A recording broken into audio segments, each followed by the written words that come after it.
Planning असं केलं तुम्ही की मुंबई महानगरपालिकेची जी सगळी निवडणूक यंत्र बट्ट्याबोळ करून ठेवलेलं आहे आयोगाकडून. हे जे 14 लाख दाखवलेले जे ह्यांचे संभाव्य दुबार म्हणून आहेत त्या लोकांना त्याच्यातून काढलं जाईल. प्रत्येक सीटवर कमीत कमी 4 ते 5 डेड वोटर्सनी बूथ वाईज मतदान करून दिलं. त्याचा आकडा 11 लाख होता. जो आम्हाला आकडा सापडला तो साधारणपणे 14 लाख आहे.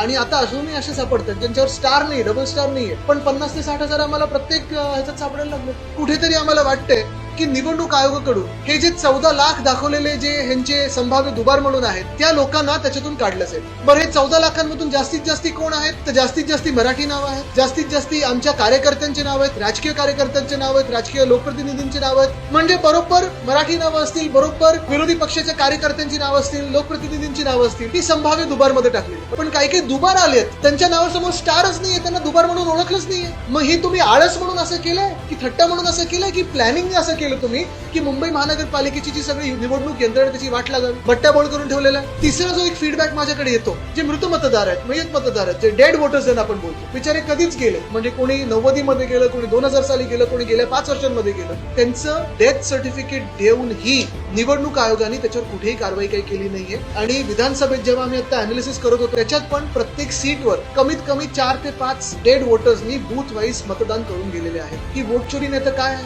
हे मतदार कुठून आले, कोण आहेत हे जे गेलेले मतदार आहेत, मग त्यांच्या वतीने दुसरं कोण प्रॉक्सी वोटिंग करताय का? मतदान तुम्ही करू कसं दिलं? आणि इथे पण ह्या यादीत पण ऑन एन ऍव्हरेज जर तुम्ही पाहिलं तर प्रत्येक मतदारसंघामध्ये 80 ते 100 मतदार असे आहेत जे कधीच गेलेले आहेत पण त्यांची नावं अजूनही मतदार यादीत आहेत.